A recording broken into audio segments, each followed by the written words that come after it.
Bueno, bueno. Buenas tardes. ¿Me escucha? Hola, doctor. Buenas tardes. Le escucho muy bien. Muchas gracias.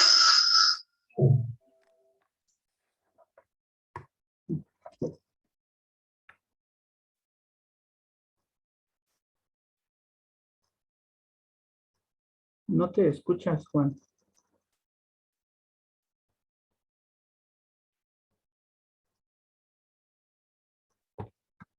No te escuchas. No se escucha tu voz. Micrófono.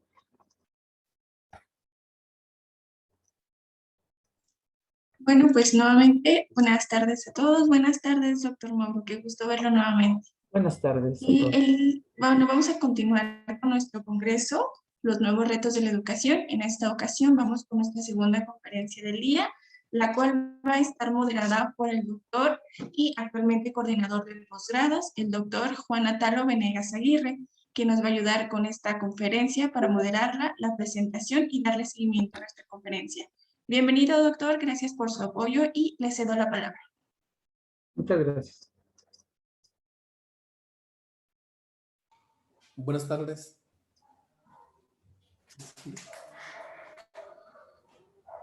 Buenas tardes. Buenas tardes.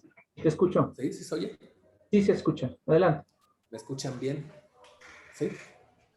Buenas tardes. Bienvenidos al 7º Congreso de la Universidad UEM. Los nuevos retos sobre la educación. Nos corresponde en este momento presentar la ponencia del doctor Mauro Gelasio Peralta Silverio, la cual lleva el título de Hacia una forma de trabajo colaborativo y colegiado en la escuela para brindar un servicio de calidad en los alumnos y su familia. La trayectoria académica y de investigación que tiene el doctor Gelasio, solamente voy a hacer una breve exposición de su currículum. Es doctor en pedagogía por la UNAM.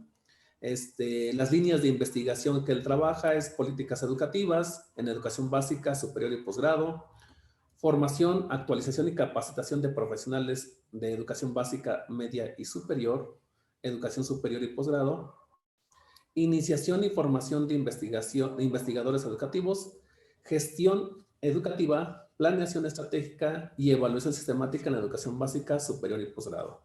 Asimismo, tiene una experiencia profesional en diversas instituciones, como es en la SED, fue docente, asesor técnico pedagógico, fue tutor del posgrado de la UNAM y actualmente es docente e investigador en el doctorado de educación de la Universidad Cooks.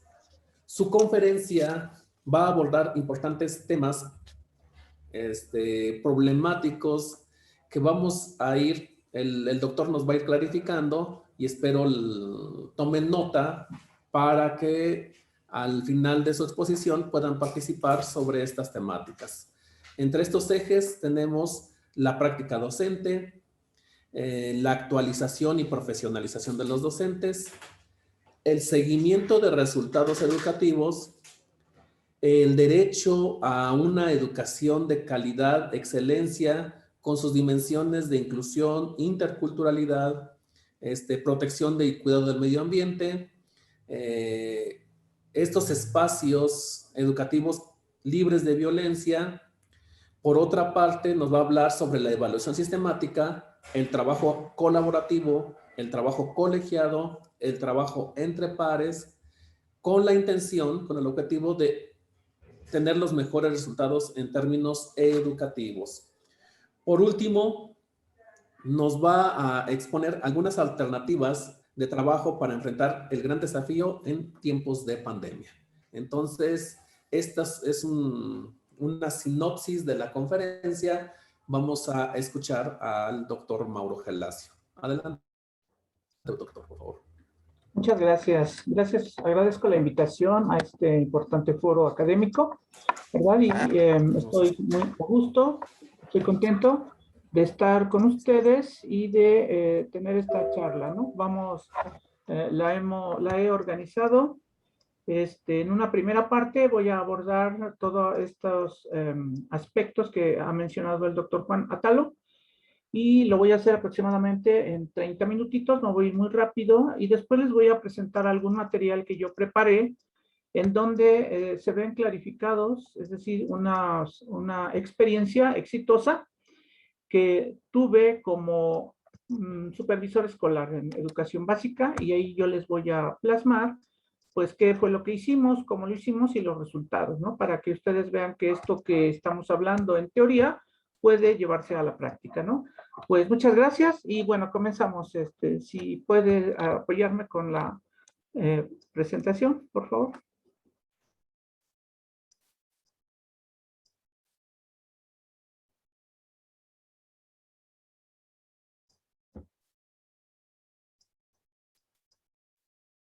Muy bien. Bueno, si puedes abrirla a toda la pantalla. Muy bien. Entonces, este es el título de nuestro trabajo. Y bueno, pues yo voy a irme muy rápido. Yo solo quiero decirles que les haremos llegar esta presentación en este formato de PowerPoint. También les tengo algunos otros materiales. Todos yo se los voy a dejar aquí en la universidad para que ustedes puedan consultarlos, para que puedan tener acceso. Y me gustaría pues que fuesen viéndolos, observándolos, y más adelante va a haber la posibilidad de que ustedes los tengan en los distintos formatos. Bien, adelante, por favor.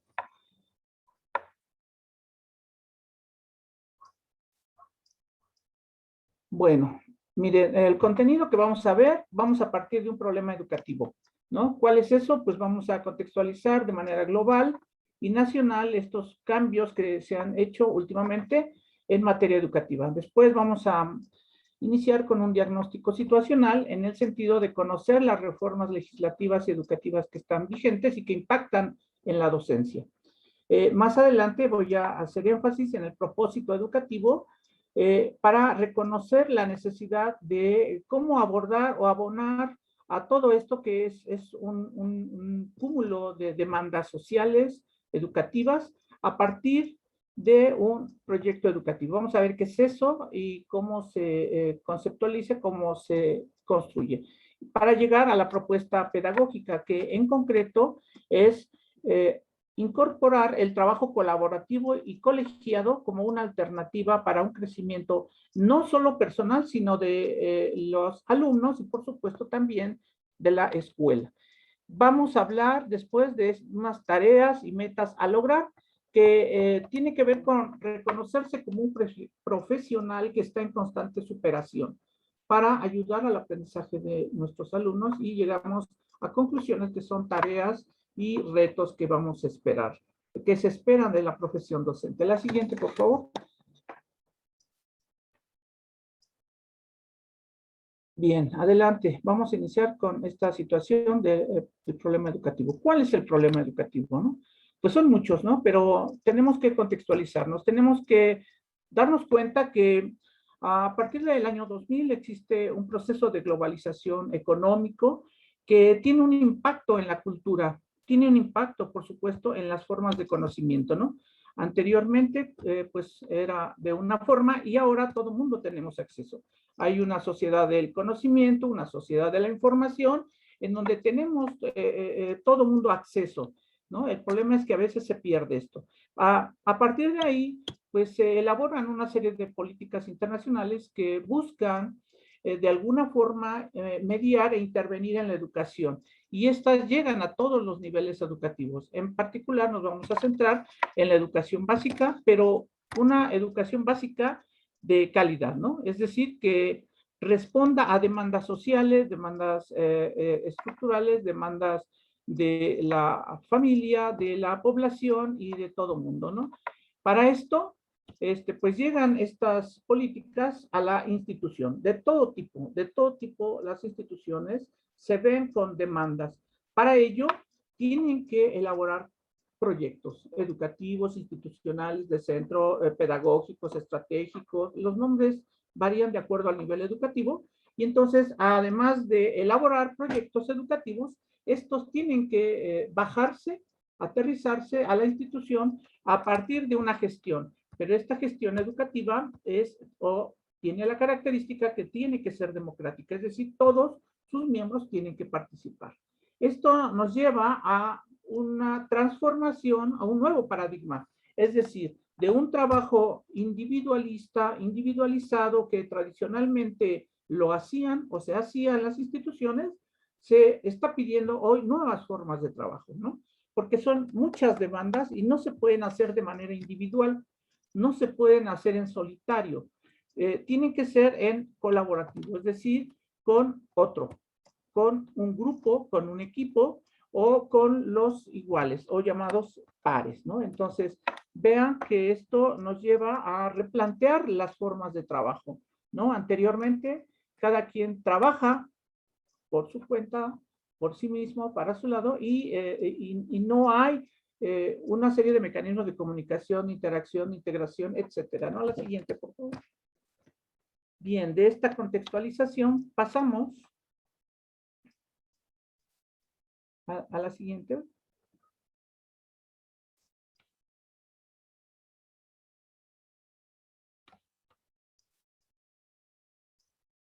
Bien, entonces, la educación básica responde a una serie de necesidades y aquí solo vamos a mencionar algunos, no vamos a hablar de cada uno de ellos.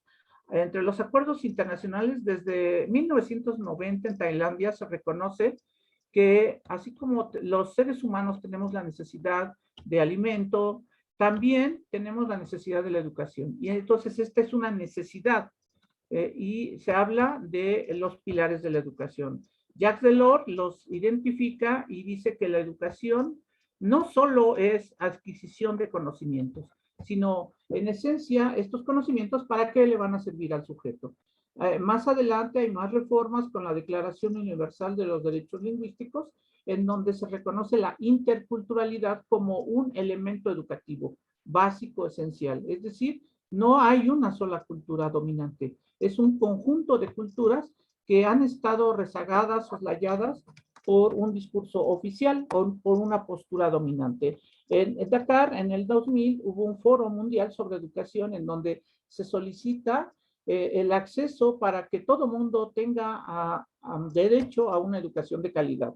Y bueno, se planteaba que en el 2015, TEAC tenía que llegar a eso. Y hoy estamos todavía a tiempo y estamos distantes de cubrir ese objetivo. Y por último, la cumbre del milenio, en donde se habla de una enseñanza primaria universal, de una igualdad de géneros y sobre todo ya se planteaba la autonomía de la mujer, ¿no? Siguiente, por favor. Vamos a partir ahora a en nuestra situación, en nuestro país. La siguiente, por favor. La siguiente, aquí esto es bien importante.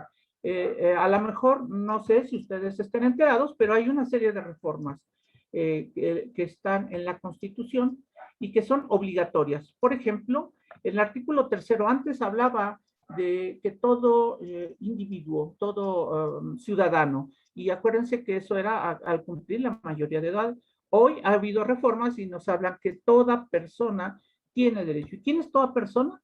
Pues todo sujeto, incluyendo los menores de edad, ¿no? Y también habla que será de excelencia en el sentido de ir mejorando los aprendizajes. Y dice, bueno, aquí también que esta educación tiene que ser, además de obligatoria universal, inclusiva. Es decir, que tiene que incluirse todos los que tradicionalmente han sido soslayados, han sido olvidados.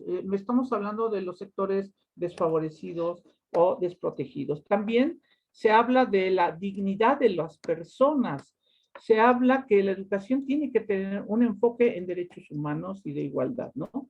Y a partir de ahí ustedes se han dado cuenta que el derecho de los niños, pues es algo que se maneja ya en las escuelas, ¿no? También se prioriza el interés superior de niñas, niños y adolescentes. ¿Qué es esto? Que ellos llevan privilegio.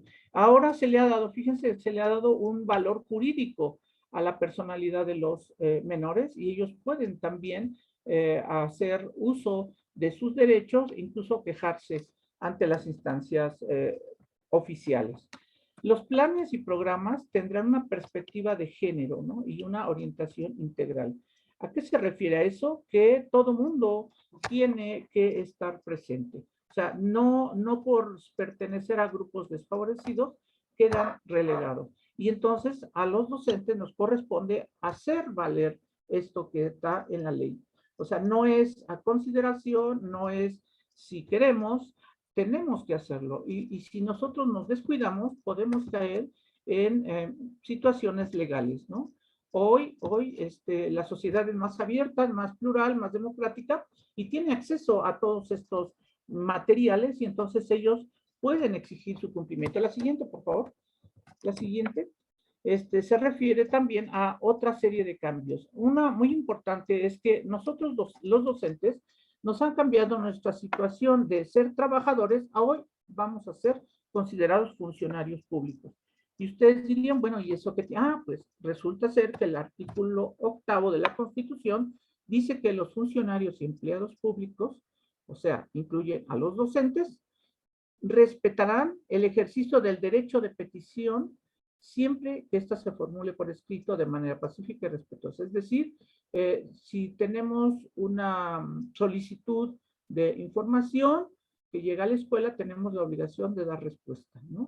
Tenemos que, y si no lo hacemos, bueno, ellos se van a quejar a la instancia respectiva y después lo bajan por el reglamento, por la estructura, ¿no? Y nos va a llegar y el director nos va a pedir que rendamos informes, que rendamos cuentas, que aclaremos, que justifiquemos sobre una serie de situaciones que se dan en las escuelas, ¿no?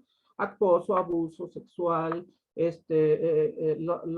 los padres hoy están con esa posibilidad de pedirnos cuentas. Entonces, esto es bien importante. Ahora, la Ley General de Educación, en su artículo 2, señala que el Estado priorizará el derecho superior de niñas, niños y adolescentes, no solo en la educación, sino también en el derecho a la salud, el derecho a la recreación, a la vivienda, al deporte, etcétera, ¿no? Entonces, si nosotros obstaculizamos ese derecho, estamos contraviniendo la ley y nos podemos meter en situaciones legales, ¿no? O sea, ¿a qué me refiero?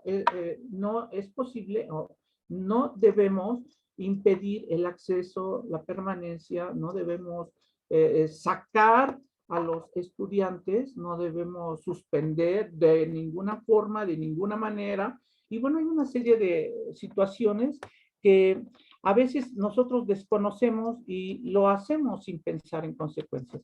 Entonces, en este momento es fundamental cuidar todas las formas, las maneras, porque nosotros estamos en el ojo del huracán. La Ley General, en su artículo federal, en el artículo 22, habla acerca de que estos planes y programas tienen que contribuir al desarrollo integral de todos los estudiantes de todos los niveles, ¿no? Y ya se incluye también la media básica y la normal, ¿no? Es decir, que no únicamente se habla de trabajar contenidos. En los planes y programas se habla de desarrollar habilidades, actitudes, competencias, se habla de una educación para la vida, para la ciudadanía, para el futuro, con respeto al medio ambiente, a la diversidad, etcétera. Entonces nosotros estamos obligados a cumplir con esto, ¿no? Entonces, si se dan cuenta, pues es un cúmulo de demandas. ¿Qué es lo que nos están pidiendo? Bueno, pues entonces, ¿cómo lo vamos a hacer? ¿Cómo vamos a lograr todo esto? Pues entonces nosotros creemos que es urgente una profesionalización para el trabajo colaborativo. Es decir, en lo individual no puedo yo responder a todo esto. Tengo que hacer equipo, tengo que hacer grupo, tengo que apoyarme, no solo de mis alumnos, también de mis colegas, también de mi autoridad, también de los padres de familia. ¿Por qué? Porque a todos nos incumbe. No es solo obligación del docente. La siguiente, por favor. Todos estamos inmiscuidos. ¿Cuál sería el propósito? La siguiente, por favor. ¿Qué vamos a lograr? Bueno, pues entonces fíjense que para lograrlo hay que elaborar un proyecto escolar, ¿no? Estos proyectos no son nuevos, vienen de tiempo atrás. están en todas las instituciones. Las instituciones que son eficientes, eficaces, productivas, tienen un proyecto escolar. Y ese proyecto delinea cuáles son los objetivos, las metas, la misión, cómo se organiza, qué funciones le corresponde a cada quien y cómo se evalúa, ¿no? Entonces de esta forma, la gestión pedagógica tenemos que incluir este proyecto para lograr una gestión. Y entonces se articulan todos los actores. O sea, nadie queda rezagado. Nadie puede decir, yo no puedo, yo no quiero. No, todos estamos integrados. Todos tenemos algo que decir al respecto. Y bueno, entonces en este proyecto se tiene que trabajar por 3 ejes. Una es la planeación estratégica. ¿A qué me refiero? Pues que tenemos que contextualizar a la institución, tenemos que hacer que participen todos y tenemos que ir viendo cómo vamos trabajando. Por supuesto que en estos tiempos también vamos a hacer uso de las TICs. Las tecnologías de la información son lo que los chicos trabajan, lo que los chicos hacen y no pueden vivir sin ellos. Entonces, lo que nosotros tenemos que hacer es integrarla a esa planeación, a esa gestión y a esa evaluación sistemática. La siguiente, por favor.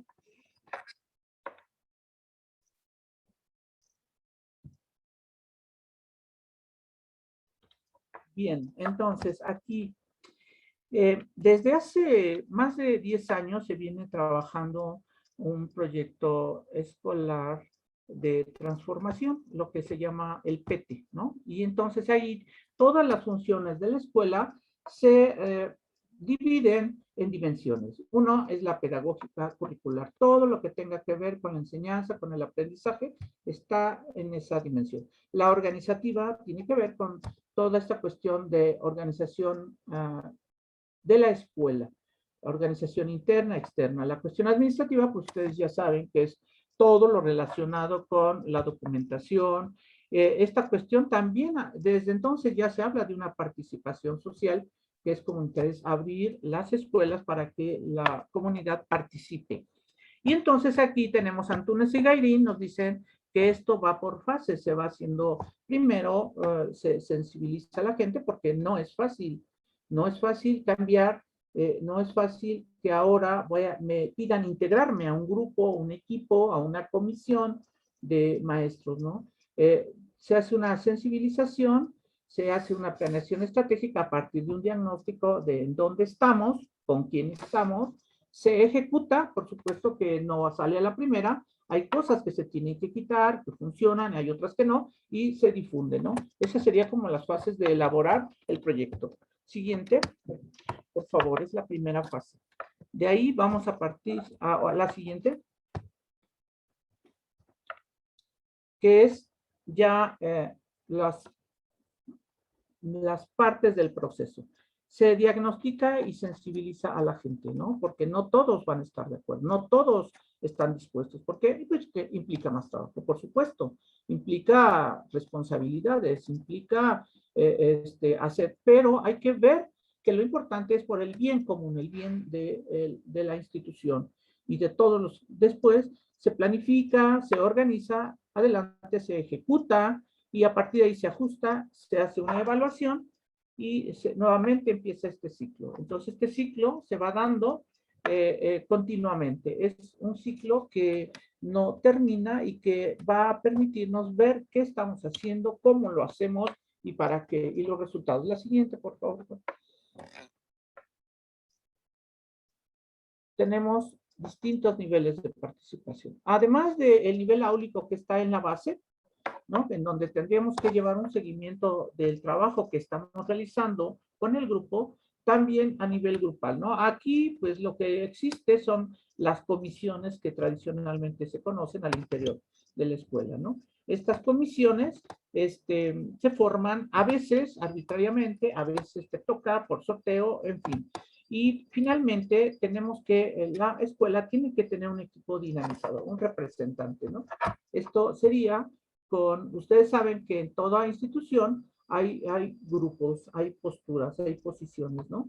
Y entonces el equipo dinamizador se refiere a un representante de cada una para que la autoridad, para en este caso el director, se organice con ellos y veamos podemos avanzar. La siguiente, por favor, esos son los niveles de participación. La siguiente, vámonos. Bueno, aquí tenemos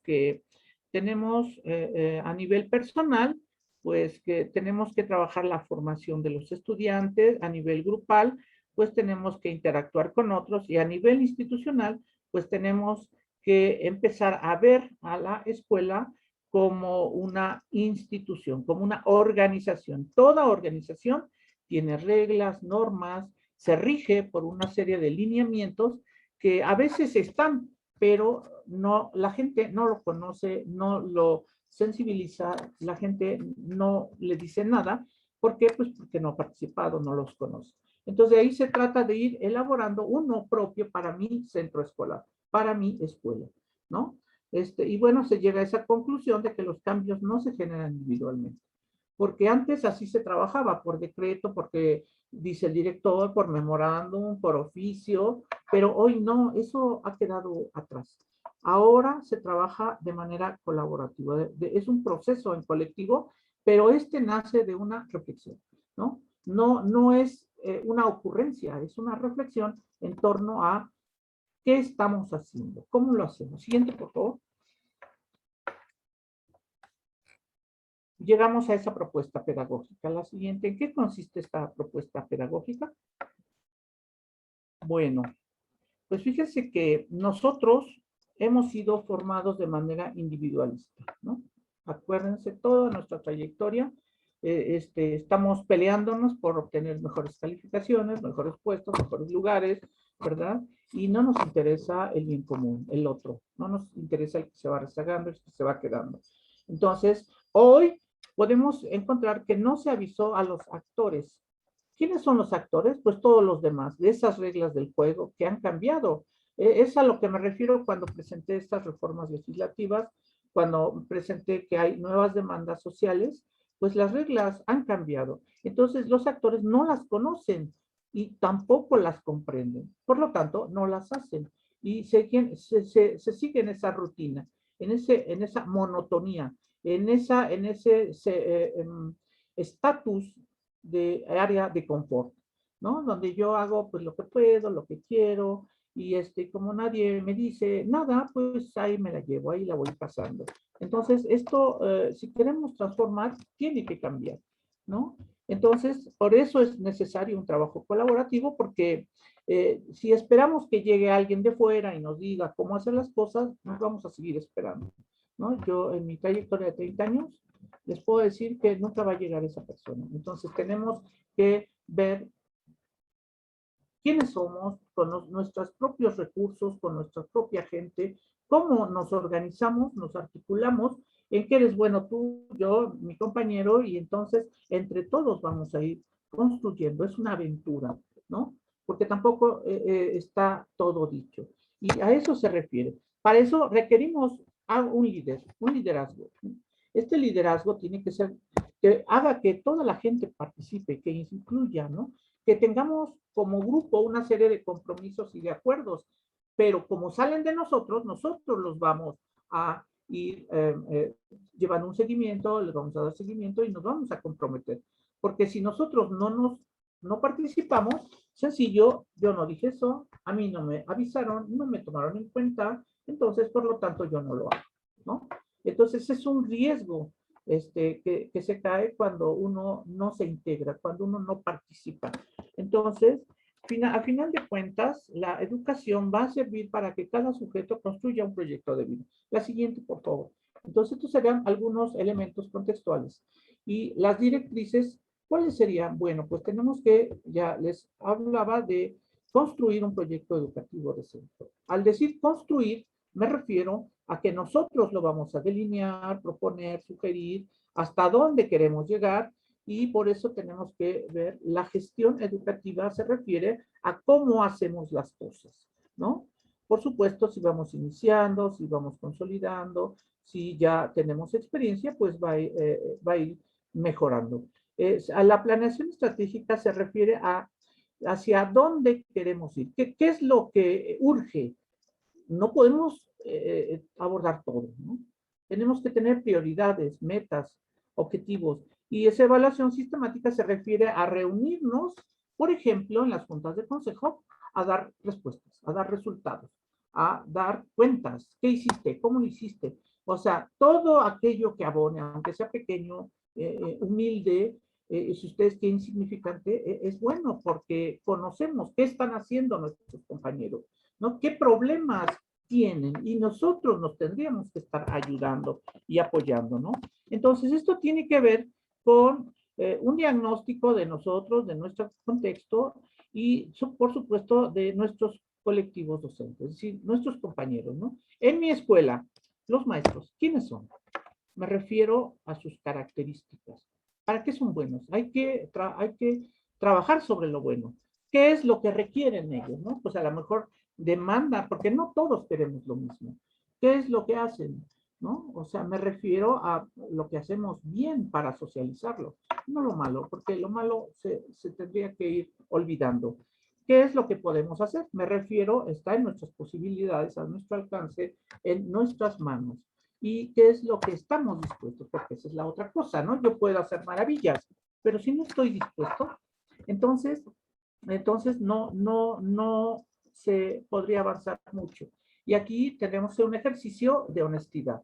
Yo me comprometo solo a esto, para empezar. Solo con esto. Cuente conmigo con esto. Con lo demás, no, por éxitos. Pero tendríamos que saber y conocer. Y entonces ponemos sobre la mesa ¿qué es? ¿Cuáles son nuestras fortalezas? ¿Qué podemos hacer? Siguiente, por favor.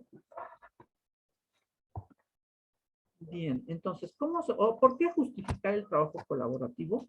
Pues porque trabajamos en solitario, en aislado, porque no hay retroalimentación, no hay evaluación de la práctica, no sé cómo estoy haciendo, no hay estudios empíricos que documenten las prácticas de los docentes, ¿no?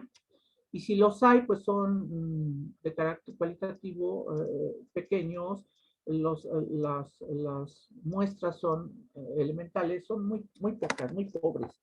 Entonces, no sabemos cómo realizan el trabajo los docentes, no las analizan, se desconocen sus resultados, y entonces, ante estas carencias, pues no hay a dónde acudir cuando yo tengo problemas, cuando yo quiero saber, ¿no? O qué cambiar. No sabemos qué cambiar, ni cómo, ni para qué, ¿no? O sea, no nos ponemos a pensar en ello, ¿no? Y si lo hacemos es a título personal, pero se pierde. ¿Por qué? Porque mis compañeros no están enterados, no les interesa, pero si es un bien común para la institución, entonces va a ser un beneficio para todos. Hay que entender que es nuestra fuente de empleo, que de aquí depende el salario de nosotros, depende nuestra familia, nuestro futuro, nuestra seguridad, nuestra estabilidad, y hay que cuidar la fuente de empleo. Entonces, para esto es fundamental la autorreflexión y el autoanálisis. Yo les preguntaría, en este momento, ¿no? ¿Cómo estamos trabajando? ¿Cómo pudiésemos valorar o evaluar nuestros resultados? Estoy hablando en términos educativos y pedagógicos. Ojo, ¿no? Y entonces, pues no sabemos. La pregunta es, ¿por dónde empezamos, no? ¿Por dónde tendríamos que empezar? Porque ahí, pues cada quien también tiene sus opciones, pero hay documentación, la literatura nos dice por dónde. Siguiente, por favor. Me voy a ir más rápido porque el tiempo se me está agotando. Entonces, los derechos humanos, hay que empezar por esa parte, ¿no? Los derechos humanos se refieren a entender que estamos ante personas. No son objetos, no son cosas, no son, no como si quitar un chip, cambiar una pieza o un botón, un circuito. No, o sea, estamos ante sujetos y los sujetos son personas. Entonces, yo me pregunto, ¿cómo nos gustaría que nos trataran? ¿No? En estas escuelas eficaces son eficaces porque hay un líder, porque este líder promueve la confianza, el respeto, la tolerancia, la disciplina, y lo promueve con el ejemplo, ¿no? Entonces hay el líder, digamos, oficial, tendría que ser el director, pero no necesariamente. También hay líderes que son los propios docentes, que se ganan el respeto, se ganan la confianza, tienen una autoridad moral, tienen mucho que aprender.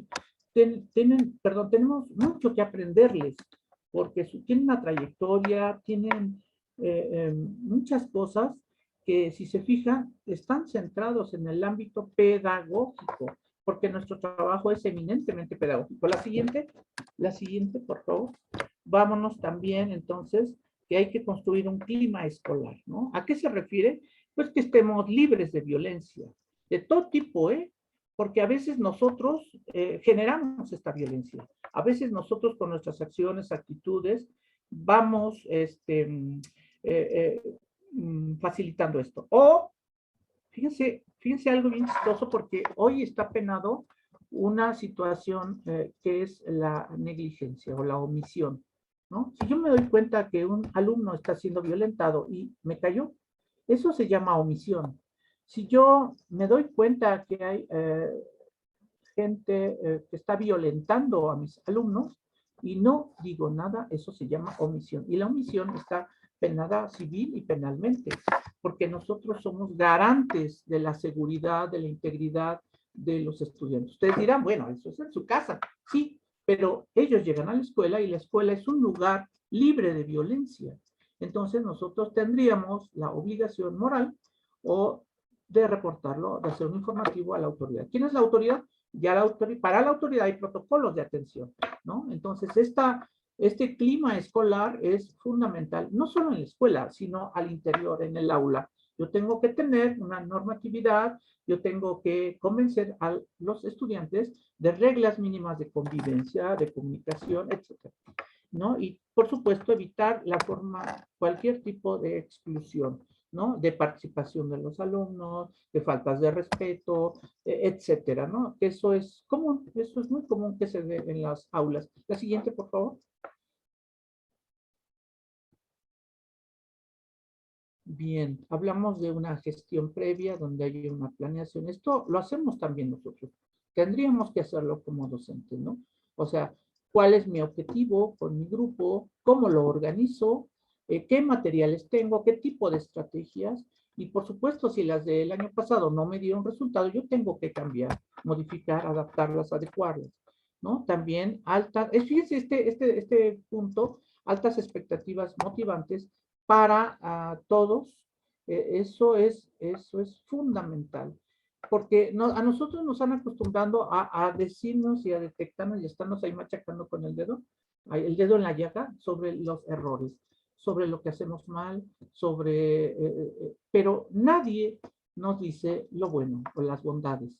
Entonces, por ahí tenemos que trabajar, porque es más fácil perfeccionar las bondades porque se van comunicándose que lo malo, ¿no? Es decir, lo que socialmente no ayuda. Entonces, hay que motivar a los estudiantes, hay que motivarnos entre nosotros, hay que reconocer el esfuerzo, el compromiso de los colegas, de la autoridad, de quien lo haga, ¿no? Porque eso ayuda a que se sigan mejorando esas prácticas. La siguiente, por favor. Me estoy, creo que alargando. Bueno, aquí este punto de la participación de los padres es fundamental porque están de acuerdo, si uno es padre, para uno lo más importante son los hijos y su educación. Entonces, si a ti te llegan y te hablan para que participes, colabores, te integres, apoyes, entonces estamos de acuerdo porque el bien va a ser para nuestros hijos, ¿no? Entonces, aquí nosotros tenemos que invitarlo a que ellos participen. O, si ustedes quieren verlo de la otra forma, recordarles sus obligaciones. Porque a veces también se ha caído que los padres solo los llevan como si la escuela fuera un lugar en donde se van a depositar a los niños, ¿no? Una guardería. Y no es una guardería, ellos tienen obligaciones. Entonces nosotros tenemos que recordar, y si se dan cuenta aquí, la escuela tiene obligaciones, el docente otras y el padre otras, y por supuesto que los alumnos otras. Entonces vámonos poniendo de acuerdo, vamos organizando, y aquí hay que trabajar acerca también de la autoestima y el autoconcepto, ¿no? Porque nuestros chicos provienen generalmente de familias en donde están desorganizadas, desarticuladas, donde hay violencia de todo tipo, en donde ya no hay un núcleo familiar, digamos, tradicional, integral. Los niños están a la deriva o al garete, ¿no? si bien les va. Y bueno, ahí con esta conformación nuclear de la familia, pues hay distintos tipos. Entonces, hay que trabajar con ellos la autoestima y el autoconcepto. ¿Por qué? Porque un chico que está enojado, triste, no aprende. Ese es un obstáculo para el aprendizaje. Porque un chico que cree que no vale la pena, pues para que se esfuerza, ¿no? O un chico que está convencido de que es un burro, ¿no? Perdón por el adjetivo, porque así se lo han recordado, se lo han dicho, y peor tantito también, y luego nosotros caemos en ese error también de recordarles los aspectos negativos. Siguiente, y no vemos lo bueno que tienen ellos. Siguiente, por favor.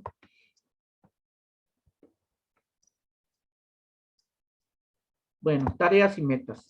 Entonces, híjole, parece ser un trabajo, el siguiente, parece ser un trabajo mayúsculo para superdotados, superhéroes, pero para eso está el aspecto teórico, para eso está el aspecto conceptual, para eso está la pedagogía, porque nos va a ayudar por dónde, como por dónde. Y entonces tenemos que entender que lo más importante no es el conocimiento per se, sino que la educación, como estamos con sujetos, pues tiene que formar, en este caso, estamos hablando de un carácter, ¿no? Eso es lo más importante. Es más importante que aprendan conocimientos, fíjense, porque si ustedes recuerdan, llevamos muchos años en la escuela, ¿y qué conocimientos recordamos? Pues son pocos.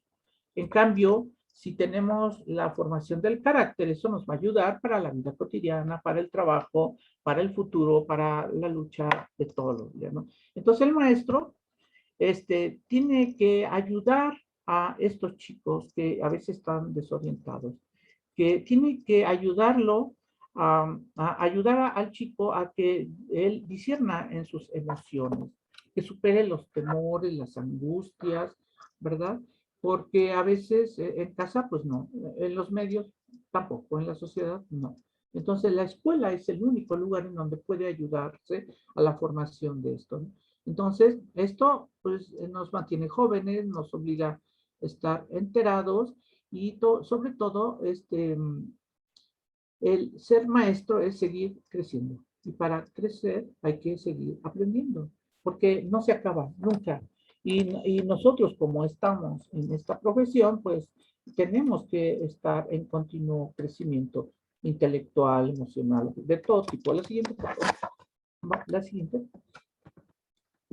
Y bueno, entonces esto pues no es solo asunto para mejorar la educación, sino tiene que ver con vocación, ¿no? A veces, digamos, hay un grupo importante de maestros que caen en la educación por error, por azar, por lo que ustedes gusten.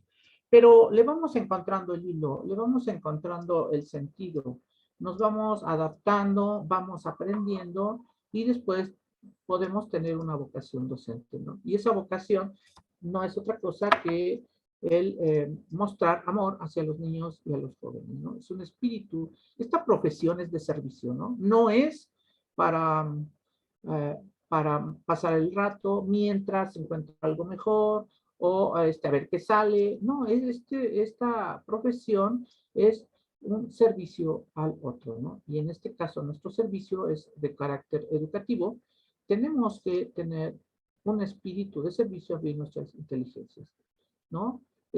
Nosotros vamos acompañando a hombres y mujeres, pero lo mismo vamos aprendiendo, pero no como un testigo, sino como un actor, ¿no? No como un ser estático, sino como un líder, como un modelo, ¿no? Porque aunque ustedes no lo crean, aunque no lo quieran, somos un modelo a seguir hacia los estudiantes, un modelo. Entonces, tendría que ser un modelo en lo bueno. ¿Perdón? No te escucho, Juan. Sí, más adelante. La que sigue.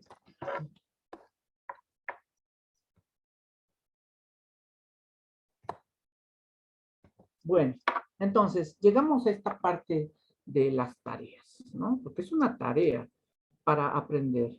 Entonces, nosotros tenemos que tener una formación integral, sentirnos positivos, una sólida preparación, tenemos que tener un conjunto de conocimientos, tenemos una práctica en la enseñanza bajo la guía de un maestro experimentado, ¿no? Es decir, nosotros tenemos que acercarnos. Si no sabemos, tenemos que preguntar, tenemos que indagar, tenemos que tomarnos la molestia de buscar la información, de ver cómo le hacen aquellos buenos maestros, ¿no? Entonces, un buen maestro nunca te va a negar ni nunca te va a decir, ese es tu problema, arréglatelas como puedas, no, porque él tiene un espíritu de servicio hacia los alumnos, por lo tanto también hacia los docentes, a los colegas y también hacia la autoridad, ¿no? Entonces la formación inicial, pues es eso, es un inicio porque nunca uno deja de aprender. La siguiente, por favor, Juan.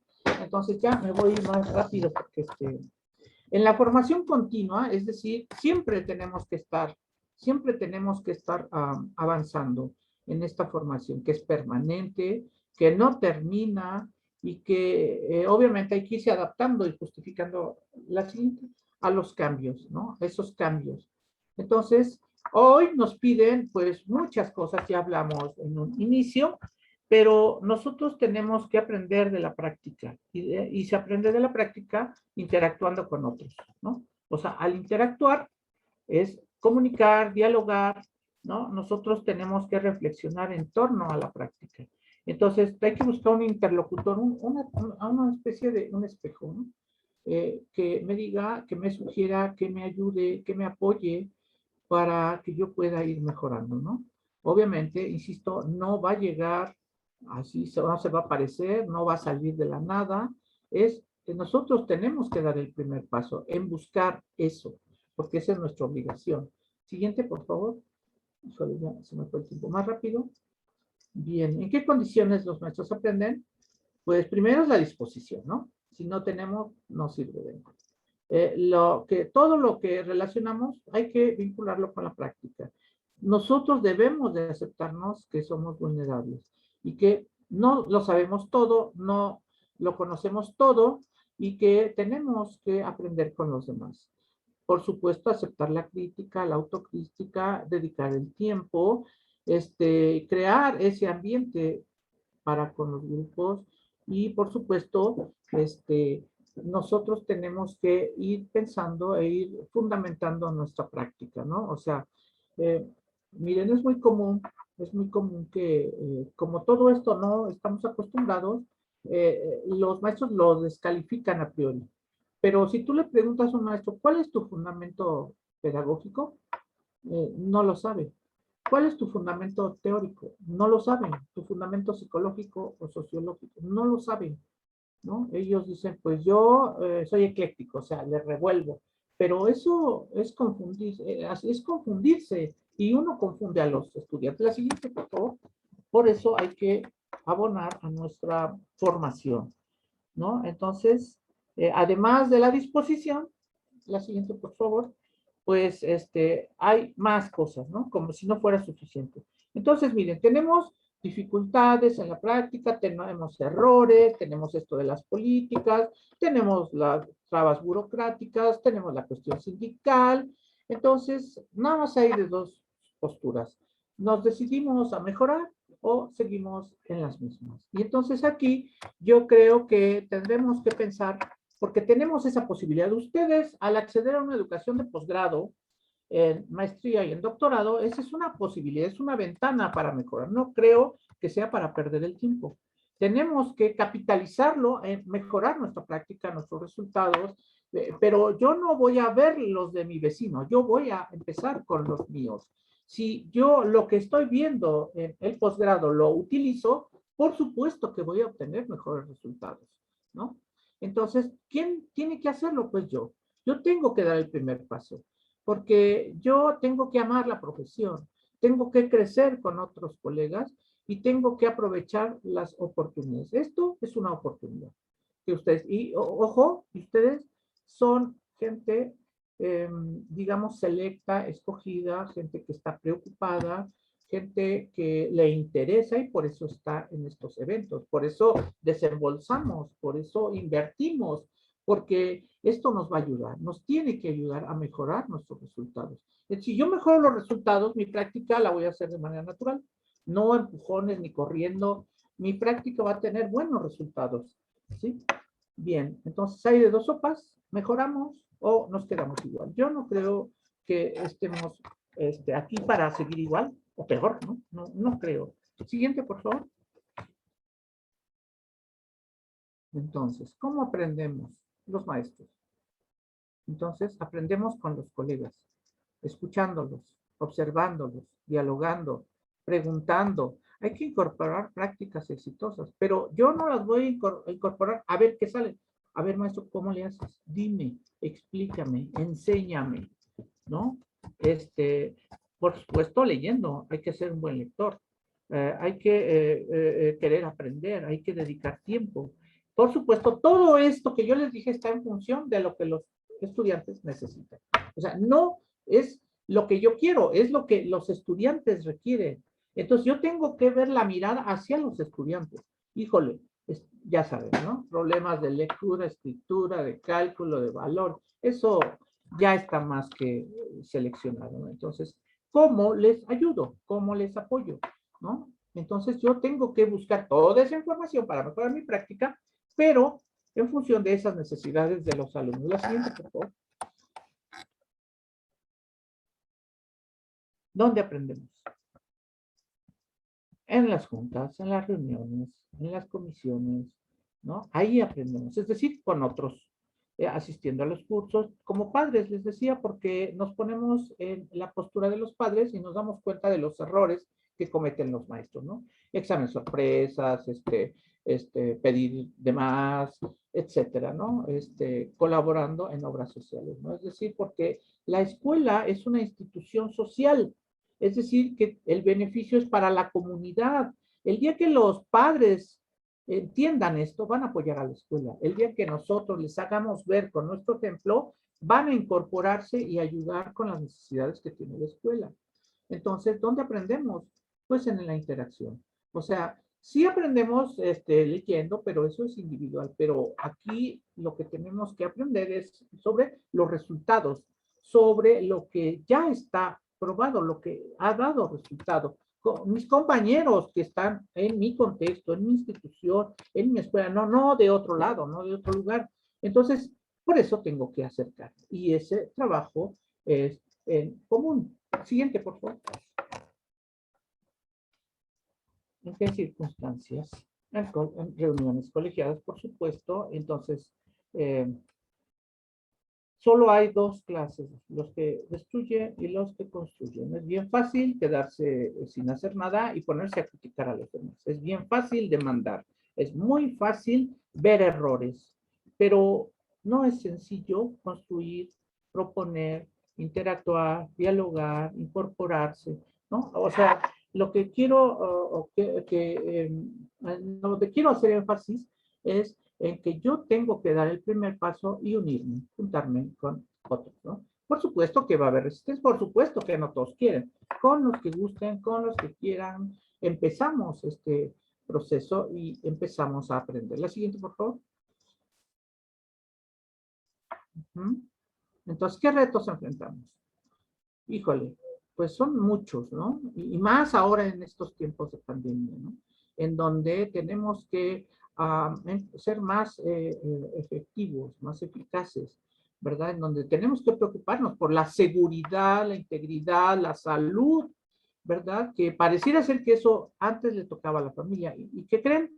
Ahora nos los están pasando a nosotros. Entonces, vean ahora los protocolos para el regreso a clase, vean ustedes que hay una demanda social, hay una exigencia en que tenemos que trabajar el aspecto emocional, dado que los niños han estado abandonados, han estado violentados, no han interactuado, están parados, están, digamos, siendo objeto, presa de los medios, de la misma Internet, por supuesto, no malo. Entonces ahí es necesario trabajar este aspecto emocional, porque un niño que tiene problemas, está preocupado, no te va a hacer caso, no te va a aprender. O incluso un niño violento, pues llega a descargar esa violencia al aula con sus compañeros, ¿no? Y entonces me mete en esa dinámica. Entonces, yo soy de la idea de que hay que prevenir todas esas situaciones y eso ayuda más porque si tú te ganas a sus a tus alumnos, te los echas a la bolsa, también a los papás, también a los padres, ¿no? Y entonces, si tú les pides que te ayuden, te apoyen, ellos lo van a hacer. ¿Por qué? Porque tú les estás demostrando que tú estás interesados en la educación de sus hijos, ¿no? Bueno, entonces, este nuevo reto, perdón, es que ahora el centro ya no es el docente, ahora es el alumno. Él es el protagonista, él está, y por lo tanto, ya no es la enseñanza, ahora es el aprendizaje. Entonces tú, a ver cómo le haces, pero que aprenda. A ver cómo le haces, pero que él consiga, ahora ya no estamos hablando de adquirir, no, estamos hablando de construir conocimiento. O sea, es un trabajo que demanda más procesos, ¿no? Porque ya saben, en la red, en la web, pues está lleno de basura, ¿no? Y entonces yo tengo que ayudarle a ver, híjole, qué es lo que vale la pena, qué es lo que no. Bueno, eso dice. ¿Y tú qué dices? ¿Y tú qué opinas? ¿Y tú qué piensas, no? Y uno tiene que empezar por uno para después pedírselo a los alumnos, porque si no, aquí hablamos del respeto de las condiciones de los alumnos, a hacer atractiva esa educación, ese aprendizaje, y por lo tanto necesitamos una formación que sea constante y permanente. Necesitamos transformar nuestra mentalidad y nuestras prácticas. También el trabajo en la escuela. Obviamente, yo no soy Superman ni un superhombre que puede resolver todo. Yo, de verdad que no se puede, se los aseguro. Entonces, yo tengo que transformar este trabajo de otra manera. Vamos a ser inteligentes, vamos a ayudarnos, vamos a apoyarnos, ¿no? Y vamos a ir poco a poco. No es una carrera de velocidad, más bien es de resistencia y tenemos toda la vida para lograrlo, ¿no? Entonces tenemos que buscar nuevos mecanismos de comunicación, de socialización, y aquí lo más importante es que si eso tienen que hacerlo los alumnos, primero lo tengo que adquirir, primero esa serie de competencias. Siguiente, por favor. Entonces es un reto mayúsculo que enfrentamos, ¿no? Entonces, tenemos que considerarlo. La siguiente, por favor. ¿Qué necesitamos? Bueno, una forma muy sencilla, muy concreta es flexibilizar el plan de estudio. El plan de estudios de la SEP es una propuesta. Ojo, nosotros tenemos la capacidad, la cualidad, o tenemos esa posibilidad de flexibilizarlo. Bueno, aquí dice que los alumnos tienen que desarrollar esto. Yo pregunto, ¿esto me da para lograrlo en la escuela? Los chicos o sea, tienen esas características, estos fundamentos básicos. Si no, pues entonces a su nivel. O sea, me refiero a que hay que identificar prioridades. ¿De dónde las? Pues ya las tenemos en el proyecto. Toda la escuela vamos a trabajar en torno a este problema de la lectura, la comprensión, de las matemáticas, de los valores, ¿no? Que los chicos no respetan límites, ¿no? Que se saltan la barda, que se te ponen ahí al tú por tú, que te desafían, ¿no? ¿Por qué? Pues porque así están en sus familias, así están ellos siendo educados y formados. Entonces, yo tengo que ver cómo le hago para dar salida a eso, porque si no, ahí tengo un problemón que me va a estallar tarde o temprano, ¿no? Es decir, el contexto económico y social, la cuestión socioemocional que estábamos hablando, ¿no? Concientizar y responsabilizar a todos los actores, ¿no? Hay un marco para la convivencia que existe, donde ahí se plantean reglas, normas claras para su desarrollo, ¿no? Entonces también, pues hay que identificar aspectos de la cultura. ¿Qué hay que modificar? Yo que tendría que cambiar, modificar, ¿no? Yo. Pero, pues se trata de que vayamos en unión, en conjunción, en un frente, hagamos un frente común. Para eso, en el proyecto, para eso están los ejes y el trabajo colaborativo es la forma, ¿no? Que voy a requerir tiempo, sí se invierte tiempo. Que voy a necesitar, sí se necesita. Todo lo que ustedes gusten. Pero a la larga los resultados valen la pena. A la larga voy a ir, porque si no, miren, de la otra forma, yo le echo ganas, yo soy un docente comprometido, yo me mato, o sea, lo que ustedes quieran. ¿Y qué pasa el próximo año con ese grupo? Yo no sé a quién le va a tocar y me lo va a echar a perder. O yo le echo muchas ganas, todas las ganas del mundo, y me toca un grupo que no, ¿cómo digo para no decirlo feo? Un grupo que no tiene consolidado, que tiene muchos problemas, pues. Entonces, yo trabajé para que el beneficio lo obtenga otro, ¿no? Otro compañero que se la lleva de pechito, ¿no? Todos conocemos estas situaciones que se dan en las escuelas, ¿no? Docentes que trabajan muy bien, regulares, y aquellos que se caracterizan por hacer lo imposible por no trabajar. Siguiente. Entonces, esta es una forma de irnos apoyando, mediando, porque no se trata de estigmatizar tampoco a los docentes, ¿no? Tenemos que ayudarnos nosotros, ya suficientes broncas tenemos de afuera, ¿no? El siguiente, bueno, pues tenemos que aquí trabajar en la comunicación, en la articulación, en vincularnos, en apoyarnos. Siguiente, pues ya no me voy a detener, porque ya se me acabó el tiempo. Esto es, el trabajo es un placer en el sentido de que voy viendo los resultados, los avances, pero también el sufrimiento, porque a veces me desespero, porque veo que no hay cambios, porque no hay resultados inmediatos. Entonces es una dualidad, ¿no? Porque, fíjense, tengo que desarrollar la creatividad, el liderazgo, la autoestima, la confianza, para trabajar en equipo, ¿no? O sea, primero yo como docente y luego esa misma forma la voy a meter a mi grupo como una metodología de trabajo, en donde ellos se ayudan, donde ellos se apoyan, pero no es dejarlos solos a ver cómo hay que les vaya bien. No, yo tengo que ser un mediador, yo tengo que ir checando, observando, viendo, verificando. Sí es trabajo, sí, no digo que no sea fácil, pero a la larga los niños aprenden. Y entonces llegamos a esta parte, ¿no? ¿Qué significa para mí la educación? ¿Qué es la educación, no? ¿Qué sentido tiene? O sea, ¿educar para qué? ¿Para que todo siga igual o para mejorar? ¿No? ¿Y cómo estoy haciendo las cosas? Me refiero a mi labor docente. Bien, mal, regular, más o menos, a medias, como caiga. O sea, yo tendría que pensar, ¿y por qué lo estoy haciendo de esa forma?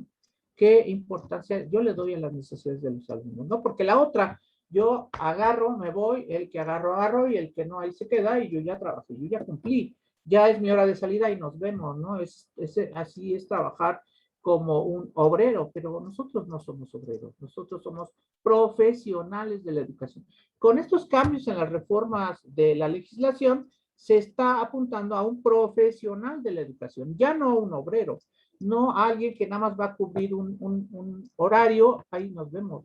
Ustedes saben todo el trabajo que está atrás de el aula, antes y después de. Entonces, si yo lo hago solo, no me alcanza la vida. Por supuesto que no me va a alcanzar la vida, ¿no? Y tengo que hacerlo en función de esas necesidades. Pero si yo no sé ni qué necesidades tienen estos chicos, pues estoy perdido. Pues estoy trabajando en el vacío. O sea, estoy sin sentido, ¿no? Y estoy trabajando doble o a la inversa o a la antigüita o como ustedes quieran llamarlo, ¿no? ¿Existe alguna forma diferente? Por supuesto que hay formas distintas, diferentes, ¿no? Y hay casos exitosos. Los que puedo hacer, pues tendré yo que, diría, empezar por una autoanálisis, una autorreflexión para dónde puedo empezar. Siguiente, por favor. Llegamos a conclusiones. Siguiente. Las conclusiones de nuestro trabajo, de nuestra participación del día de hoy es que la calidad de la educación demanda profesionales con un gran compromiso, ¿no?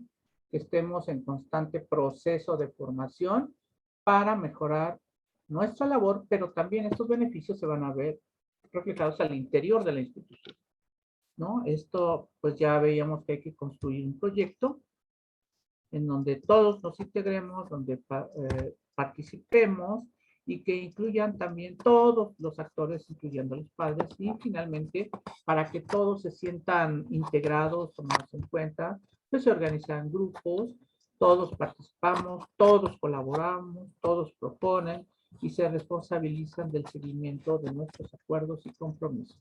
Y llegamos a esta última parte final, ¿no? Reuniones de seguimiento de rendición de cuentas. Tenemos que rendir cuentas, no solo en el aspecto, digamos, pedagógico con las boletas o entre calificaciones, no, sino así como al inicio tenemos que plantear a los padres cómo vamos a trabajar, qué vamos a hacer, qué propósitos. También al final se cumplieron, se lograron, qué hicimos, qué, o sea, eso es rendición de cuentas. Hacia allá va la tendencia de la educación, ¿no? Y esto no quiere decir hablar de más, no quiere decir prometer, quiere decir qué hicimos, cómo lo hicimos y por qué, ¿no? Entonces ya vimos que se privilegia el aprendizaje mediante flexibilización del currículum, con el trabajo colaborativo y al final, para que ellos, los alumnos, se puedan apoyar, se puedan integrar, resolver sus propios problemas. Y bueno, esa sería mi participación. Yo les daría las gracias. No sé si haya tiempo, Juan, para presentar el material, y si no, pues yo se los dejaría. Tú me avisas.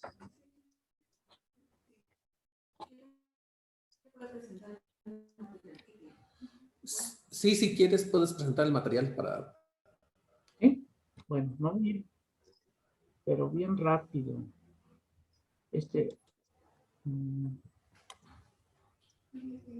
¿Puedo compartir la pantalla desde aquí? ¿Se puede compartir su pantalla? Sí, déjame... ¿Sí? Sí, sí.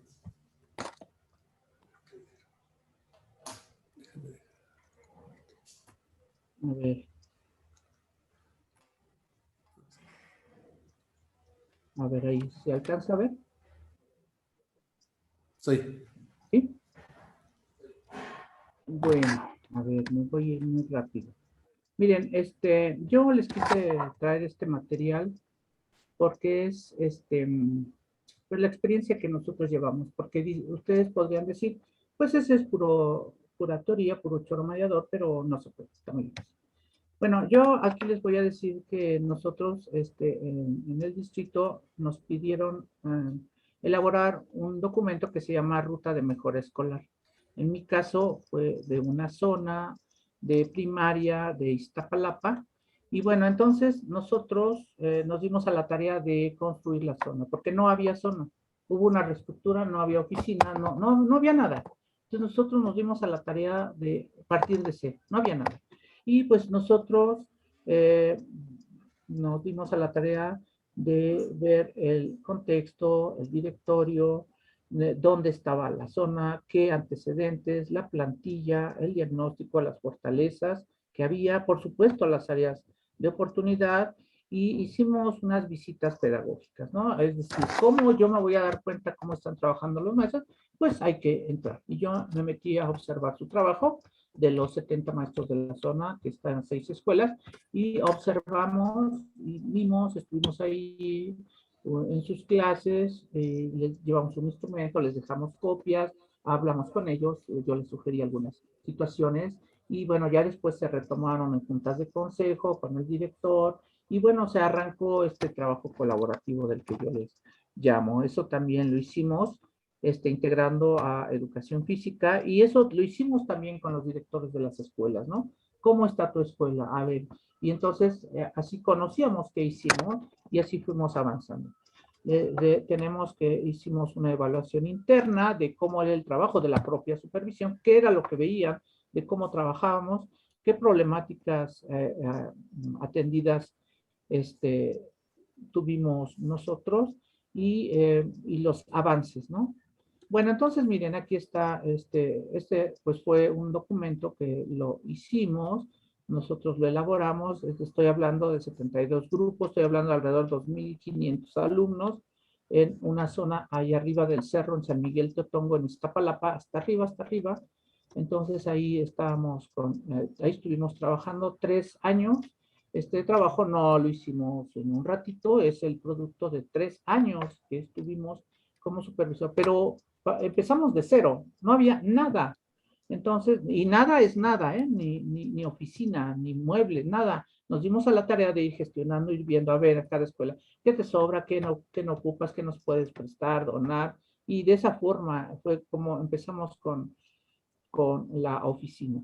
Y bueno, pues entonces aquí ya hicimos pues un diagnóstico, encontramos las áreas de oportunidad que había de las escuelas, de los maestros, de los alumnos, ¿no? Y entonces, bueno, hicimos una serie de gráficas para ver,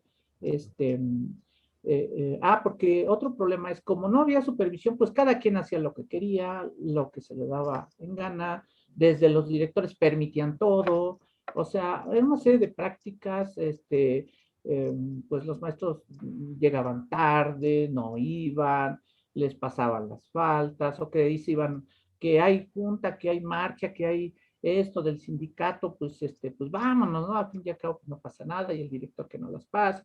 Bueno, una serie de prácticas. Lo que hicimos nosotros fue empezar a sistematizar, a documentar, si los docentes entregaban planeación, obviamente no había nada, ¿no? Nosotros nos dimos a la tarea de explicarles por qué era importante planear eh, eh, estos instrumentos. No se usaban los libros de texto, pues nosotros, los materiales, las computadoras, no, o sea, prácticamente no hacían nada. Entonces nosotros les explicamos por qué era importante, o sea, les vendimos la idea de que lo que tenemos hay que utilizarlo, o sea, si no, se está ahí echando a perder. Y a ver, yo les dije, pues a ver si sirve, a ver cómo les sirve, o sea, ¿no? Hicimos una autoevaluación de nuestra zona, obviamente nos dijeron cómo trabajábamos, qué mejorar, etcétera, ¿no? Hace algunos años se encontró con las prioridades educativas. Decía en la reforma educativa que hay que empezar por garantizar la normalidad mínima, ¿no? Es decir, que todo el mundo esté a tiempo, que esté en su grupo, que empecemos, que ocupemos los materiales, que luchemos contra el rezago y el abandono. ¿Qué hicimos, no? ¿Qué se hacía? Aquí tenemos documentado todo lo que hicimos. Esta de la mejora de la convivencia escolar, la mejora de los aprendizajes, la gestión que hizo la supervisión para ayudar, apoyar a los directores, ¿no? Porque ellos son la cabeza, ellos son los responsables, y entonces igual estaban aislados, perdidos, o sea, a la buena de Dios. Nosotros nos encargamos de irnos juntando, de irnos reuniendo. En un primer momento nos juntamos matutinos y vespertinos. Las juntas de consejo solo son de autoridades. Nosotros incluimos a los subdirectores también, porque ellos también están metidos en el acto. Nosotros invitamos también a veces a participar y nos reunimos con los maestros, con las autoridades, con los trabajadores, con los padres. Ya saben que hay que reunirse. Y bueno, aquí pusimos lo que estábamos, pero también hacíamos avances de la ruta de mejora, ¿no? En sus distintas dimensiones, ¿no? En un diagnóstico, en las prioridades educativas, también dimos cuenta de estos avances, ¿no? En las reuniones, cada director llegaba a decirnos cómo estaba trabajando su escuela, qué habían hecho, qué habían mejorado, ¿no? Y entonces sabíamos cómo estaba trabajando cada una de las escuelas de la zona. O por supuesto que nos llegaban a plantear problemas, broncotas. Tengo esta broncota, tengo esto, tengo aquello. Una resistencia tremenda, terrible de los profesores que no querían, que el común denominador, agreden a los niños, les faltan al respeto, los sacan del salón. Eso es muy común que se dé, ¿no? Y como nadie les dice nada, pues lo siguen haciendo. Entonces nosotros les pedimos que, así como ahorita yo les externé esta situación de ver la normatividad, nosotros nos sentamos a revisar la normatividad y a ver en qué problemas ocurrían, ¿no? Porque igual si no haces nada, pues tú estás incurriendo. Entonces, es como proteger o solapar al compañero, y no se trata de eso, porque cada quien tiene que hacerse responsable de su función. Bueno, aquí tenemos los avances de las 4, los rezagos, y ya teníamos, cada escuela nos daba, y entonces nosotros hacíamos un concentrado por zona, ¿no? Este liderazgo, obviamente, pues tendría que ser asumido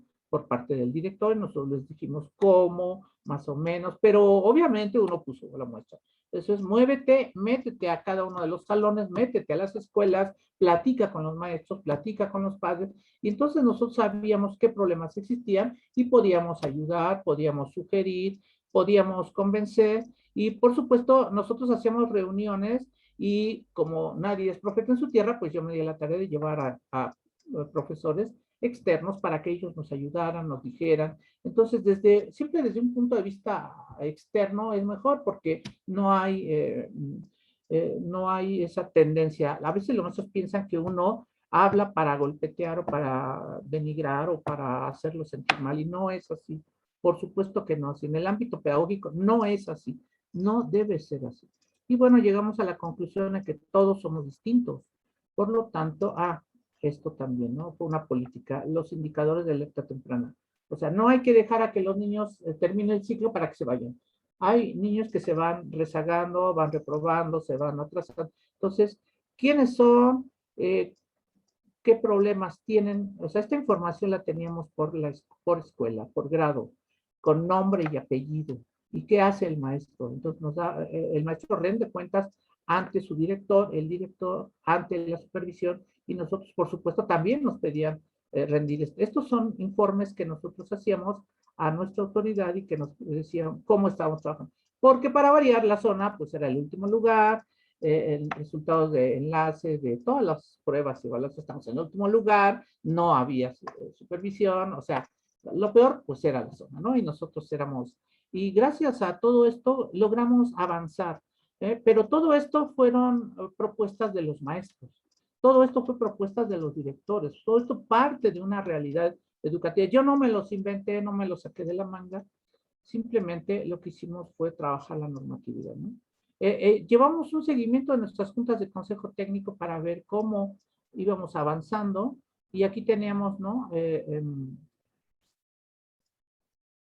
Los rubros que íbamos trabajando en cada una. Aquí está todo sistematizado, y bueno, aquí están los resultados de todos los alumnos que requieren apoyo en lectura, escritura y matemáticas, ¿no? Ese es un documento que nosotros trabajamos. Pero ese documento pues no se acaba ahí. ¿Están de acuerdo en que es una parte? Porque hay otro en donde es el seguimiento, ¿no? Voy a ver si lo puedo abrir, ya lo he tenido aquí para el seguimiento, para mostrarles otro documento que tiene que ver con este seguimiento. Permítanme ver.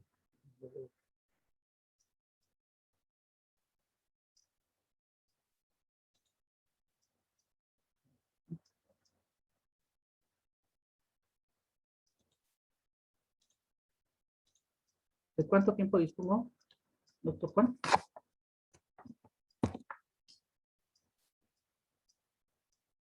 Bueno. No, ya se acabó el tiempo.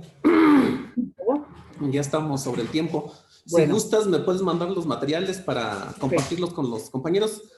Considero que la ponencia nos ayuda a acercarnos a esta experiencia que el doctor Mauro Gelasio tiene trabajando. Eso os haya quedado claro. El doctor hace muchas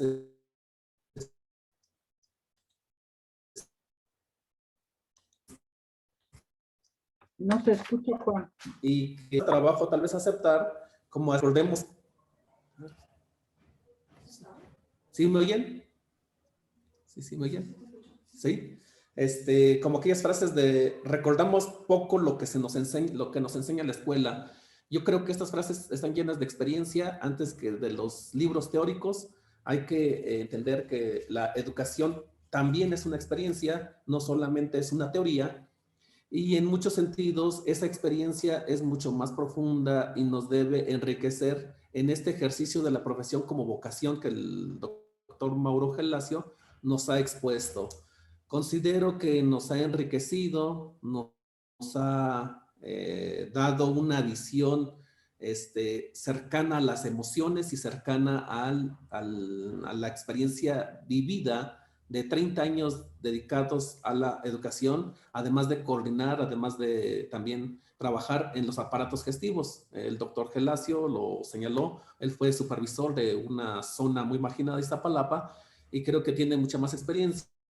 Aquí tenemos sus datos, si algunos de ustedes quieren comunicarse con él o pedirle algún material, él siempre está dispuesto a este tipo de ayuda porque indudablemente pues es un docente que así lo manifiesta y no lo expresa. Con esto estamos entonces terminando. Para finalizar, pues le entregamos una constancia digital al doctor Mauro Gelacio Peralta Silverio por su destacada participación en el 7º Congreso UEM, que llevó por nombre Los nuevos retos de la educación, con la conferencia titulada Hacia una forma de trabajo colaborativo y colegiada en la escuela para brindar un servicio de calidad en los alumnos y sus familias. Bueno, pues felicitar al doctor, agradecerle y esperemos que en otro momento nos ayude, nos dé otro tipo de pláticas como esta, que también los alumnos puedan sugerir temáticas ya que conocen un poco sus líneas de trabajo. Entonces, muchas gracias, doctor. Los dejo con la maestra Nicolette. Al contrario, gracias por la invitación y ahí estamos a la orden, siempre para colaborar en lo que uno pueda. Adelante. Sí, muchas gracias.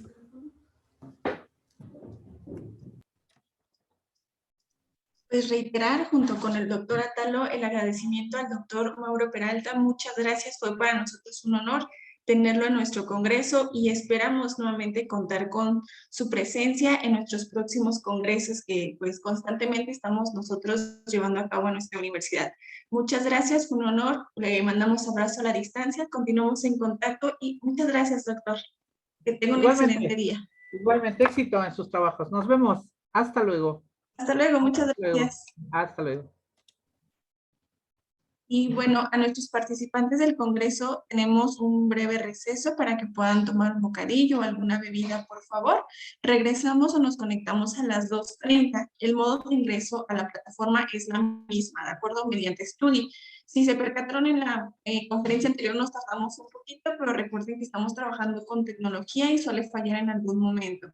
Por ello les pedimos paciencia si todavía no se habilita el espacio, pero una vez que usted se registra, hay que esperar un poquito para que de alguna manera la plataforma lo detecte y puedan ingresar a la sala de la próxima conferencia. Muchas gracias y buen provecho a todos.